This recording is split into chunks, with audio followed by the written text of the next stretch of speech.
우리가 생각하기에 여러 가지 종교가 있는데 특별히 기독교는 비전의 종교입니다. 대부분의 종교는 어떤 신조 아니면 율법 조문에 얽매여 있고 또 그것을 지키기 위해서 애를 쓰는데, 어떻게 보면 기독교도 물론 그 레위기라는 율법이 있고 또 십계명이 있지만 그것을 어떤 마음으로 지키느냐, 신명기 말씀에서도 누누이 강조하는 것은 뭐냐면, 이 율법을 지킬 때 정말 중요한 것은 뭐냐면 주 너의 하나님을 사랑하라. 힘을 다하고 마음을 다하고 뜻을 다하여 주 너의 하나님을 사랑하라. 이것이 이미 구약 율법의 정신입니다. 그렇기 때문에 기독교는 어떤 신조, 어떤 문서에 매여져 있는 율법 조문의 종교가 아니라 기독교는 비전의 종교, 또 꿈의 종교라는 것을 여러분들 분명히 믿으시기를 바랍니다. 그래서 기독교는 현실에 안주하지 않습니다. 현실에 안주하는 것이 아니라 미래를 꿈꾸고 또 앞날을 이야기하고 또 우리들 가운데 소망과 또 희망을 통해서 우리가 더 나은 미래, 더 복된 그 미래를 향해서 전진하는 것이 바로 기독교라는 종교라고 할 수가 있습니다. 그래서 예수님께서도 마지막 부활 승천하시기 전에 마지막으로 주신 말씀이 뭐냐면 굉장히 진취적인 이야기를, 미래에 대한 이야기를 우리에게 주셨습니다. 자, 마태복음 28장 19절과 20절 말씀을 한번 보십시오. 예수님께서 어떤 비전과 어떤 꿈을 알려주시는지. 마태복음 28장 19절과 20절. 그러므로 너희는 가서, 간다는 것은 미래에 대한 이야기입니다. 그리고 모든 민족을, 그냥 너희 민족만, 여기서만 그렇게 말씀하시지 않고 모든 민족을 제자로 삼아 아버지와 아들과 성령의 이름으로 세례를 베풀고, 앞으로 일어날 그 일에 대해서 말씀하고 계시죠. 20절, 내가 너에게 분부한 모든 것을 가르쳐 지키게 하라. 앞으로 가르치고 앞으로 미래 그들이 지킬 수 있도록 해라. 볼지어다 내가 세상 끝날까지, 끝날은 언제입니까? 지금 오늘이 아니라 앞으로, 내일, 미래입니다. 내가 세상 끝날까지 너희와 항상 함께 있으리라. 그러니까 예수님께서 부활 승천하시면서 현실에 안주하고 그냥 현실에 만족하고 여기 떠나지 말고 그냥 가만히 있어. 그냥 남들 하는 만큼만 해, 평균만 해, 그렇게 말씀하시지 않고 가라. 너희들이 어디까지 가야 되냐면 모든 민족, 모든 땅, 모든 대륙, 모든 사람에게 가라. 내가 너희와 마지막 끝날까지 항상 있을 것이다. 예수님께서는 굉장히 미래지향적이고 진취적인 그 사명을 제자들에게 주셨습니다. 또 성령님께서는 어떤 영이십니까? 바로 비전의 영이십니다. 자, 사도행전 2장 17절 말씀을 한번 보겠습니다. 함께 읽겠습니다. 시작. 하나님이 말씀하시기를 말세에 내가 내 영을 모든 육체에 부어주리니 너희의 자녀들은 예언할 것이요 너희의 젊은이들은 환상을 보고 너희의 늙은이들은 꿈을 꾸리라. 주의 성령이 임하시면 비전이 오는데 그 비전은 바로 환상과 꿈을 통해서, 환상과 꿈은 뭡니까? 어제의 이야기가 아니라 내일의 이야기, 미래의 이야기를 말할 때 우리는 환상적인 이야기다, 정말 꿈꾸는 것 같다, 정말 그런 일이 현실로 우리에게 앞으로 주어졌으면 좋겠다. 이것을 바로 성경에서는 비전이라고 이야기를 하는 것이죠. 그렇기 때문에 믿음의 사람들은 어떤 사람이 되어야 됩니까? 환상을 보고 또 꿈을 꾸고 정말 주님께서 예언하신 그 미래를 여러분들 마음속에 간직하는 사람들, 이 사람들이 바로 믿음의 사람이요 성도요 또 예수님 믿는 사람이라는 것을 분명히 깨달으시기를 바랍니다. 그러면 이렇게 꿈을 꾸고 그 환상적인 미래를 진짜 마음에 품었던 사람이 누구냐면 바로 오늘 본문에 나오는 사도 바울입니다. 사도 바울의 꿈은 그 누구도 빼앗아갈 수 없고, 사도 바울이 꿈꾸었던 그 환상적인 그 미래는 그 누구도 감히 막을 수가 없었습니다. 오늘 본문 말씀에 보면요, 사도 바울이 자꾸 어디 가려고 그래요. 자꾸만 어디 간다 어디 가겠다, 굉장히 미래에 대한 이야기를 자주 언급하고 있습니다. 자꾸 어디를 가려고 할까요? 자, 간다라는 미래적인 표현을 몇 번이나 쓰는지 한번 손으로 꼽아 보십시오. 22절, 그러므로 또한 내가 너에게 가려 하던 것이. 23절, 이제는 이 지방에 일할 곳이 없고 또 여러 해 전부터 언제든지 서바나로 갈 때. 자, 간다는 얘기를 자꾸 하죠. 25절, 그러나 이제는 내가 성도를 섬기는 일로 예루살렘에 가노니. 28절, 그러므로 내가 이 일을 마치고 이 열매를 그들에게 확증한 후에 너희에게 들렀다가 서바나로 가리라. 29절, 내가 너희에게 나아갈 때 그리스도의 충만한 복을 가지고 갈 줄을 아노라. 그냥 머물러 있겠다고 합니까? 아니면 자꾸 간다고 말합니까? 가겠다는 겁니다. 내가 예루살렘도 가고 로마에도 가고 결국 마지막에 나는 서바나가 어딜까요? 바나나가 나는 동남아일까요? 서바나가 어디냐면 스페인. 따라하겠습니다. 서바나는 스페인. 네. 교회 오니까 이런 것도 배우잖아요. 얼마나 좋습니까? 이런 상식적인 거. 그러니까 이 서바나가 어디냐면 스페인. 그 당시 예루살렘이나 지중해 사람들이 생각했던 그 마지막 바다 건너 땅끝이 그 당시 세계관으로는 바로 서바나, 스페인이었습니다.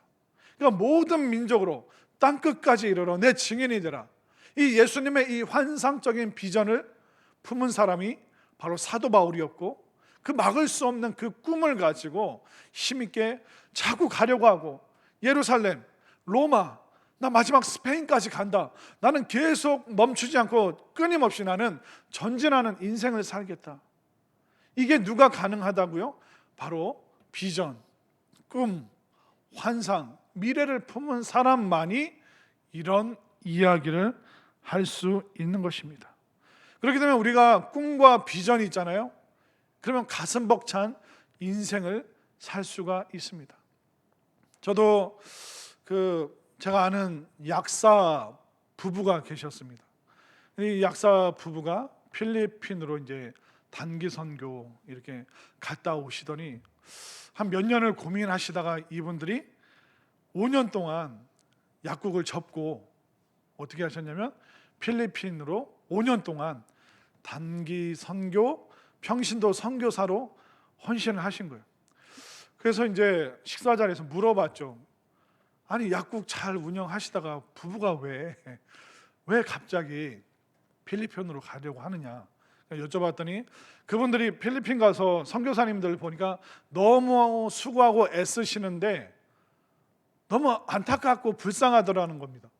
아니, 선교사님들이 뭐가 불쌍해요? 그랬더니 선교사님들과 얘기를 하고 교제하다 보니까 선교사님들의 제일 좋을 때랑 제일 싫을 때가 언제냐면 한국에서 성도님들이 오셨을 때 제일 좋은데 제일 싫대요. 무슨 얘기인지 이해가 되세요? 그 한국에서 성도님들이 오면 너무 좋은 거예요. 선교사님들을 격려해주고 힘을 주고 또 선교비를 통해서 또 막 마을 사람들에게 뭔가 나눠줄 수 있고, 이게 너무 환상적이래요. 근데 한국에서 손님들이 오시면 이분들 차 운전해 드려야죠. 뭐 어디 가자 그러면 어디 데려다 줘야 되죠. 그러니까 그분들이 일주일 있으면 일주일 내내, 2주 동안 있으면 14박 15일 동안 그 한국 분들에게 매여가지고 돌보던 교회, 제자훈련, 성경 공부, 이게 올 스톱이 되어버린다는 거예요. 그러니까 한국에서 성도님들 오시면 너무 좋은데 너무 힘들다는 거예요.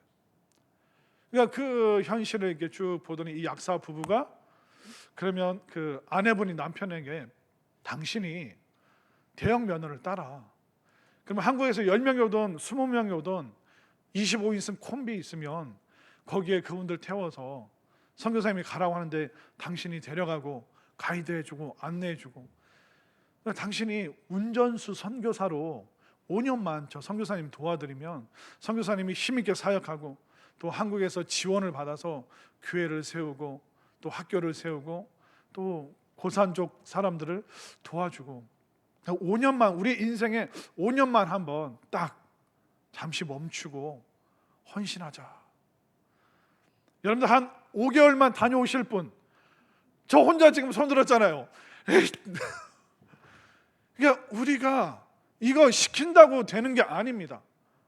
이제 5년 멈추고 좀 갔다 오세요. 먹고 살만 하시니까 이게 되는 게 아니라는 겁니다. 누가 그렇게 갈 수 있어요?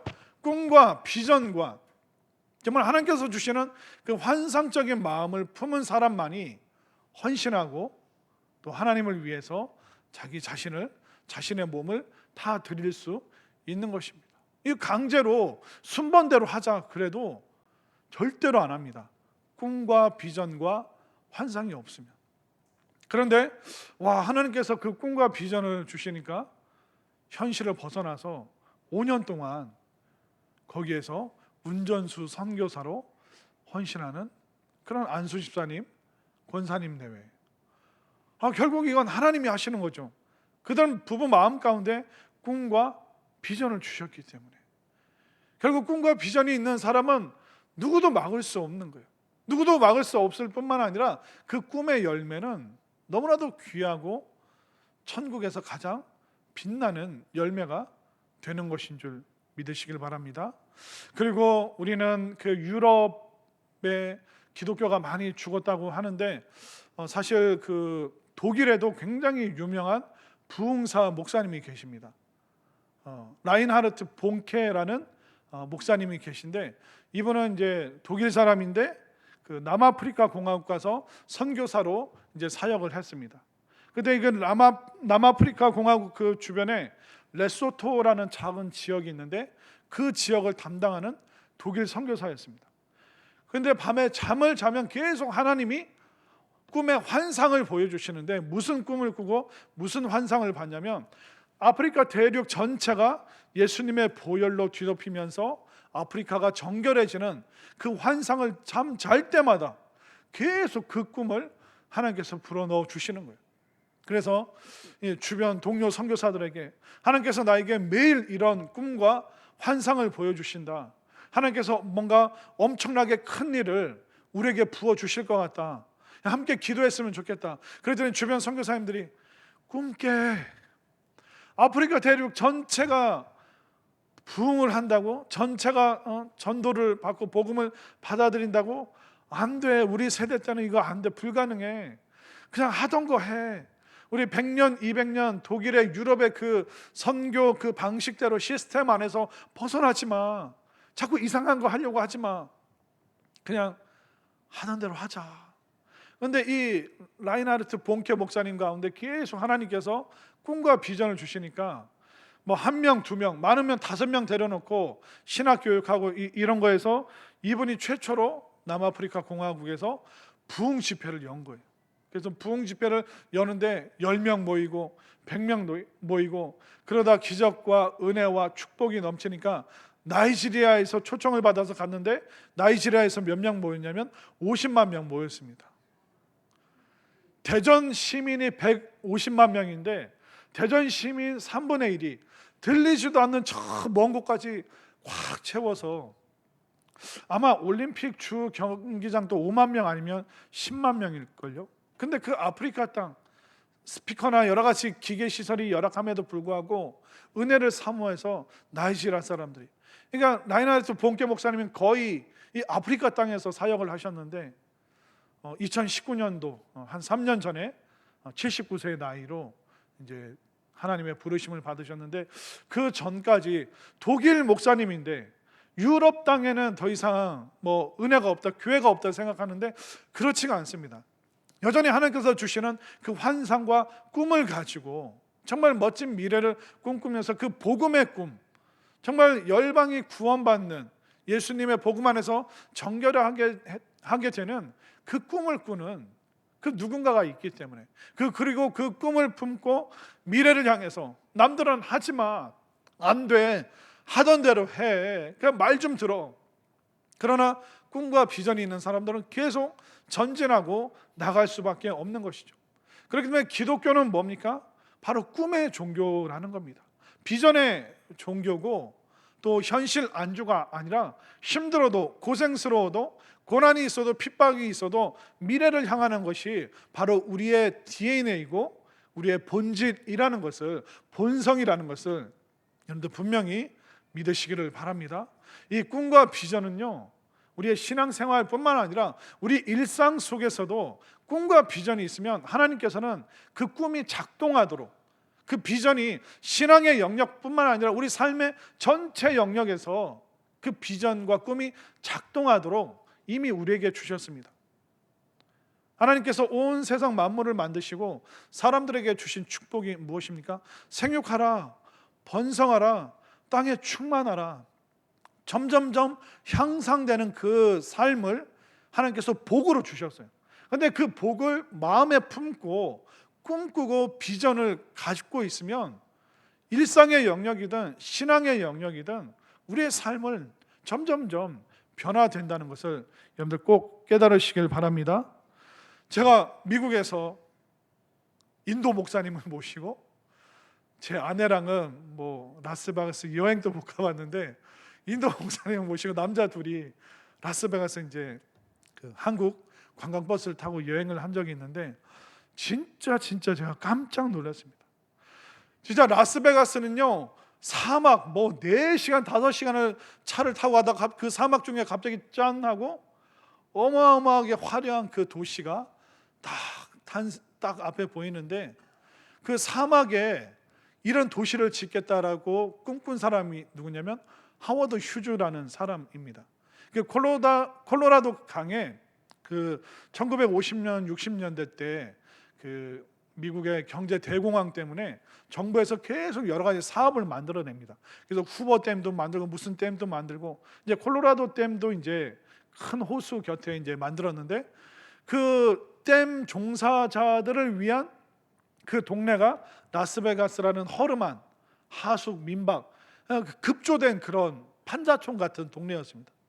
근데 그 여러 지역을 돌다가 하워드 휴즈라는 사업가가 그 동네를 보더니 여기 호수가 있고 댐이 있고 여기를 멋진 휴양시설로 만들면 되겠는데 다 뜯어 말리는, 큰일 난다, 부도난다, 파산한다, 이 사막에 누가 오겠느냐. 근데 하워드 휴즈는 꿈꾸는 거예요. 생각하는 거예요. 아니, 이 사막에도 사람들 올 수 있지 않느냐. 길이 있고 댐이 있고 멋진 호수가 있고.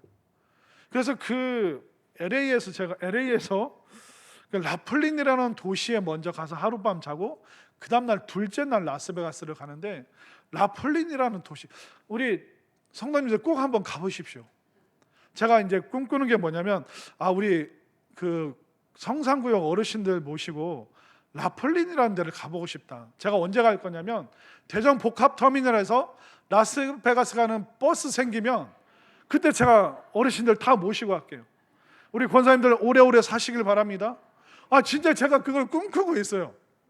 복합터미널 가서 제가 매주 봐요. 라스베가스 가는 차편이 생겼나 안 생겼나 맨날 제가 가서 보고 있는 거예요.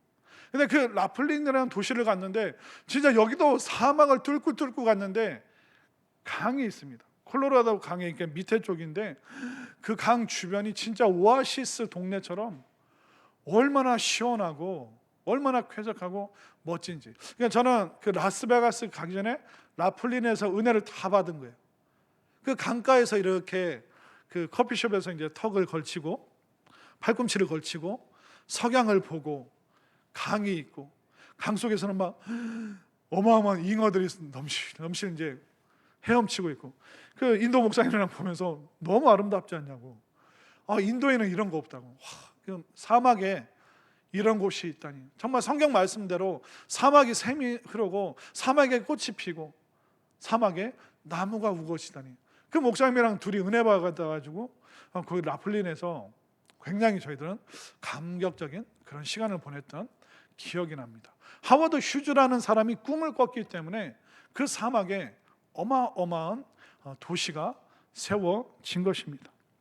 그리고 현대그룹의 정주영 회장 생각해 보십시오. 우리 대한민국 사람들 자전거 타고 다니고 달구지 타고 다니는데 뭘 꿈꿨어요? 바퀴 4개 달린 거, 자동차를 만들어 보고 싶다.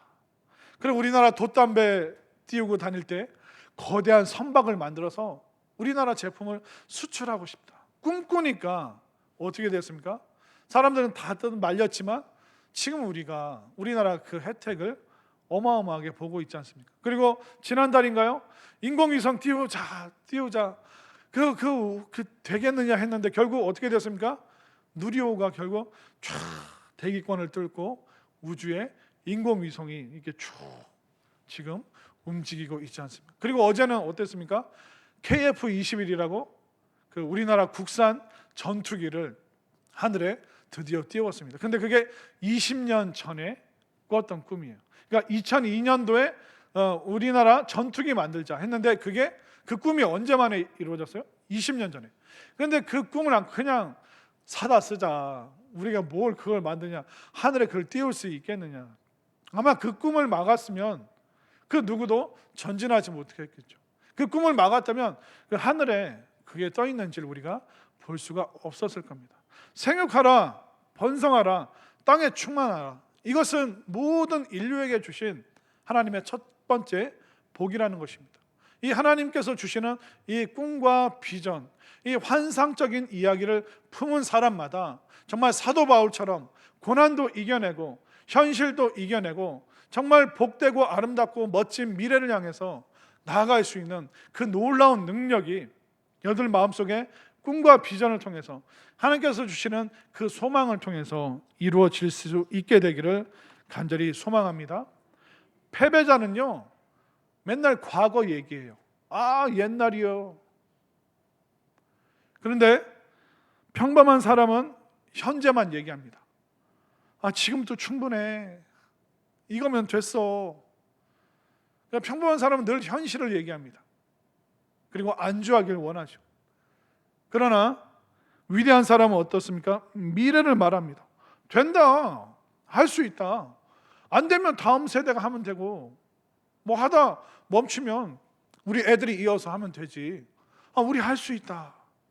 그러니까 이 위대한 사람들은 끊임없이 미래, 우리가 앞으로 우리 교회가, 우리나라가, 우리 민족이, 우리 한국 교회가 계속 끊임없이 그 미래에 대한 그 꿈을 꾸는 사람에게 하나님께서 크고 놀라운 축복을 베풀어 주시는 줄 믿으시기를 바랍니다.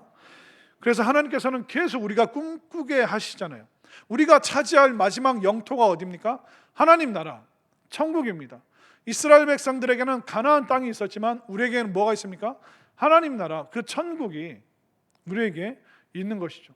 그렇기 때문에 우리가 결국 마침내 소유하게 될 미래는 하나님 나라예요. 그리고 우리가 이 지상에서, 이 땅에서 사는 동안 또 우리가 꿈꿔야 될 영토는 어디냐면 우리가 북한, 저 북한이 복음으로 통일될 수 있기를, 또 러시아와 유럽과 또 중앙아시아, 그뿐만 아니라 이슬람을 거쳐서 우리가 아프리카까지, 그리고 남미까지 정말 하나님께서 주시는 이 환상적인 꿈을 가지고 여러분들이 전도와 선교를 위해서 꼭 기도해 주시기를 바랍니다. 이 복음이라는 것은요 우리로 하여금 꿈꾸게 하는 거예요. 그렇기 때문에 이 꿈과 또 주님께서 주신 이 생명의 복음, 이거는 우리가 골동품처럼 보존하라고 우리에게 주신 게 아니에요. 복음과 꿈은 선언해라, 선포해라. 그건 보존하는 게 아니라 끊임없이 너희들이 내일 모레 앞으로 계속 선포해야 될 것이 바로 복음이고 꿈이지, 골동품처럼 고이 모셔놓는 것이 복음과 꿈이 아니다. 성경은 늘 말하고 있습니다. 그래서 여러분들의 삶을 위해서, 여러분들의 자녀들을 위해서 신앙 안에서 꿈꾸시고 또 우리 교회와 대전과 이 나라와 민족을 위해서 여러분들이 또한 꿈을 꾸시기를 바랍니다. 저는 누워서 늘 무슨 생각하냐면 기차 여행을 생각합니다. 이제 김정은 건강 보니까 오래 못 살아. 잘못하면 또 잡혀가겠네요. 제가 봤을 때는 북한 김정은에게 자녀가 없죠. 다음 세대가 없어요. 그러면 그 사후에 어떻게 될까요? 부인이 이어받으면 리더십이 생길까요? 이제 얼마 남지 않았다. 복음이 아니라 북한이 내부적으로 혼란스러워지기가. 그렇기 때문에 우리는 그 북한을 중국이나 러시아가 삼키지 않도록 우리가 뭘 해야 될까요? 기도를 해야 되는 거예요. 북한이 우리를 의지하도록, 그리고 서로 문을 열 수 있도록 기도를 해야 되는 거예요. 그럼 여러분들 북한이 열리면요 어디로 갈 수 있는지 아세요? 저기 백두산 오른쪽으로는 나진이라는 땅이 맨 끝이고요, 맨 위에고, 여기는 이쪽에 북한 그 백두산의 이쪽 보면 중국 쪽으로는 이제 신의 주가 맨 위에입니다. 그러니까 신의 주로 중국 기차 여행할 수 있고요. 나진 통해서 러시아, 블라디보스톡, 그리고 뭐 울란바토르, 몽골, 그리고 유럽으로 쫙 갈 수 있습니다. 저만 지금 좋은가요? 우리 어르신들도 효도관광 기차 타고 한 달 할 줄로 믿습니다. 오래오래 사시기 바랍니다. 얼마나 50년만 더 버티시면 돼요. 그럼 그 안에 갈 수 있어요. 아니 그 KTX가 이제 생길 거예요. 걱정하지 마. 제가 계속 가서 보고 있어요. 그 떠나는 기차가 언제 생기나. 우리가 이게 자꾸 꿈을 꿔야 되는 거예요. 그러니까 복음이 러시아로 가고 몽골로 들어가고 기차 배낭 여행하면서 우리 학생들이 청년들이 전 세계 열방으로 중앙아시아로 그 실크로드라고 하는 그 땅을 정말 밟아보는 그런 역사가 일어날 수 있게 되기를 우리 모두가 그런 꿈을 꿀 수 있게 되기를 바랍니다. 자, 그러면 이렇게 우리가 꿈을 꿀 수 있어요. 그리고 사도 바울도 계속 나는 간다, 로마로 간다, 예루살렘으로 간다, 스페인으로 간다, 계속 그 얘기를 하는데 사도 바울이 신기한 건 뭐냐면 가는 중에도 계속 자기 점검을 합니다. 그러니까 사도 바울이 어떤 식으로 그 선교를 했냐면 1차 전도 여행을 끝내고 하고 나서 다시 안디옥으로 옵니다. 그리고 2차 전도 여행을 쭉 밑으로 섬으로 하고 나서 예루살렘으로 돌아옵니다. 그리고 3차 전도 여행을 하고 나서는 안디옥도 들러서 선교 보고하고 예루살렘 들러서도 선교 보고합니다. 그러니까 간다고 해서 그냥 계속 그냥 혼자만 질주하는 것이 아니라 사도 바울은 다시 돌아와서 안디옥 교인들과 예루살렘 교인들을 통해서 자기 점검을 선교 보고하는 시간을 가지면서 다시 재충전하는 시간들을 보게 되는데요. 자, 25절과 28절, 25절 말씀을 먼저 볼까요? 그러나 이제는 내가 성도를 섬기는 일로 예루살렘에 가노니. 그러니까 스페인과 로마로도 갔지만 일정이 어느 정도 끝났을 때는 예루살렘으로 다시 돌아간다. 그리고 28절을 보십시오. 그러므로 내가 이 일을 마치고 이 열매를 그들에게 확증한 후에 너희에게 들렀다가, 그러니까 로마에 들렀다가 내가 다시 스페인 쪽으로 갈 생각이 있다. 그러니까 예루살렘에도 들르고 로마에도 들르고, 그러니까 가고 갔다가 안 돌아오는 게 아니라 이만큼 가고 다시 돌아오고 재충전하고, 이만큼 가고 다시 재충전하고, 이번에는 스페인 갔다가 다시 재충전하겠다. 이런 스케줄로 자기 점검, 자기 재충전하는 시간들을 사도 바울은 계속 갖고 있는 걸 보게 됩니다. 왜냐하면 우리가 사역을 열심히 하다 보면 복음의 중심을 벗어날 때가 있습니다. 우리 하나님께서 주시는 일 열심히 하다 보면 원초적인 이 복음의 뿌리를 잊어버릴 때가 있어요. 그러니까 교회에서 열심으로 헌신하시는 분들 보면 정말 복음 안에서 사랑으로 섬기는 게 아니라 자기 열심, 과도한 자기 열정, 사람들이 나를 더 알아주기를 원하는, 그렇기 때문에 어떤 처음에는 믿음과 소망으로 섬김으로 시작했는데 어느 순간 그 일로 자신이 세력을 형성하고 교회 일로 자기의 열심으로 사람들을 주도하려고 하는, 이게 뭔가 바뀌어버리는, 왜냐하면 이 복음의 중심을 자꾸 벗어나서 혼자 뭔가를 하기 때문에 이 원초적인 이 복음의 뿌리를 내려고 해야 되는데 혼자 계속 가지치기만 하려고 하다 보니까 어느 순간 메말라 버리고 탈진하고 독한 마음밖에, 서운한 마음, 억울한 밖에 안 남는, 그렇게 교회 일로 탈진해 버리는 분들을 제가 굉장히 자주 봤습니다. 사도 바울이 어떻게 합니까? 자기가 열심히 하다가 여러 사람 만나다가 변질될까 봐 다시 돌아오는 거예요.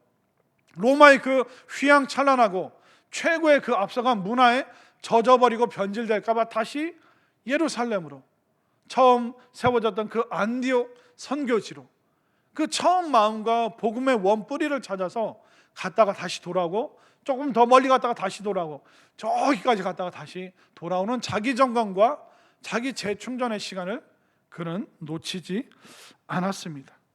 그러니까 오랫동안 어떻게 보면 교회를 떠나서 사역을 열심히 하다 보면 그 주변 사람들과 동화되어 버릴 때가 있습니다. 제가 아는 어떤 분은 불량배들, 또 아니면 깡패, 이런 사람들을 대상으로 사역하시는 목사님을 만나잖아요. 그러면 앉아있는 자세가 어떤지 아세요? 이렇게. 그리고 말투도요 되게 거칠고 사용하는 용어도 깡패나 불량배들이 쓰는 그런 말을 툭툭 합니다. 왜? 동화되어 버렸기 때문에. 그러니까 같이 지내면서 닮아가는 겁니다. 본인이 그게 변질된지도 모르고 그냥 그게 그 문화가 옳다구나 생각하고 생활을 해버립니다. 그렇기 때문에 자꾸 복음의 원뿌리로, 복음의 기초로 계속 돌아와야 되는데 자기 사역에만 취하다 보면 위험해질 때가 있습니다. 또 어떤 자매는 그 유치원 교사였어요. 유치원 선생님이었는데 이제 결혼하고 이제 처음 이제 시댁 가서 이제 시부모님 이제 저녁 차려드린다고 이렇게 막 보글보글 지글지글 이렇게 해서 맛있는 식탁을 딱 차리고 시부모님 앞에서 자 이제 맘마 먹을 시간이에요. 왜 그럴까요? 자기도 모르게 동화되어 버리는 거예요. 그들의 언어, 그들의 문화를 그대로 답습하게 되어 버리는 겁니다. 그래서 선교사님들도 4년 사역하고요, 안식년 무조건 한국 1년 들어와서 재교육, 건강검진도 새로 받고 그리고 재교육의 시간들을 갖습니다. 왜? 그냥 내가 하는 사역 이게 다 옳겠지 하고 그냥 하다 보면 실수하고 있는데도 그걸 놓칠 때가 많기 때문에 시스템적으로 다시 돌아와서 다시 복음 안에서 말씀 보고 기도하고 그런 시간들을 계속 갖는 거예요. 사도 바울도 열심히 사역하다 보면 때로는 잘못된 모습으로 동화되고 변질될 수 있기 때문에 가고 가다가 다시 돌아와서 재점검하는 시간들을 갖게 됩니다. 그렇기 때문에 우리는 때때로 돌아와야 됩니다. 우리 성도님들을 한번 생각해 볼까요? 여러분들이 일주일 내내 세상에서 시달리다가 일주일 만에 어디로 돌아와야 됩니까? 교회로. 일주일 만에 집으로 돌아가시면 안 돼요. 이거 굉장히 불안한 겁니다. 집에는 꼬박꼬박 자주 들어가십시오. 우리가 일주일 동안 세상 시달리다가 매주 우리가 교회 와서 만나야 되는 거예요. 어떤 일이 있었는지, 어떤 기도 제목이 있는지, 또 말씀을 통해서 내가 점검하고 회개하고 돌이키고 내가 반성해야 될 부분이 무엇인가. 일주일에 한 번씩 자기 점검하는 시간을 가져야 되는데 2주에 한 번 겨우 교회 오시는 분, 한 달에 한 번 오시는 분, 1년에 뭐 한두 번 교회 오시는 분들, 그렇게 띄엄띄엄 자기 점검을 하게 되면 자기 믿음이나 자기 마음이나 제대로 지킬 수 있을까? 염려될 때가 참 많이 있습니다. 그렇기 때문에 우리가 매주 일주일에 적어도 한 번은, 그러니까 주일날 주일 성수하면서 자기 점검할 뿐만 아니라 재무장하는 거죠. 그래, 이번 한 주 동안 또 내가 믿음으로 복음으로 오늘 주일날 받은 이 힘찬 말씀으로 내가 또 이겨내야지. 그러다 막 우리가 막 세상에 뒤엉켜서 살다가 또 힘이 빠질 때 어떻게 됩니까? 다시 복음의 기초인 교회로 와서 주일 예배 드리면서 재충전하고 자기 점검하고 재무장해서 세상을 이길 수 있는 힘이 바로 복음을 통해서, 말씀을 통해서, 예배를 통해서 하나님께서 흘려보내 주시기 때문에 여러분들이 주일뿐만 아니라 수시로 무시로 주님 앞에 말씀과 또 기도의 자리에 오셔서 이 사도 바울처럼 자기 점검, 재충전, 또 다시 재무장하여서 여러분들의 그 꿈과 비전을 이루어가는 데 있어서 조금 더 약하여지지 않고 힘이 빠지지 아니하고 이 사도 바울처럼 정말 불타는 마음으로 기도하시고 예배하시고 정말 꿈꾸고 환상적인 이야기들이 펼쳐질 수 있는 우리 모두의 삶이 될 수 있기를 간절히 소망합니다.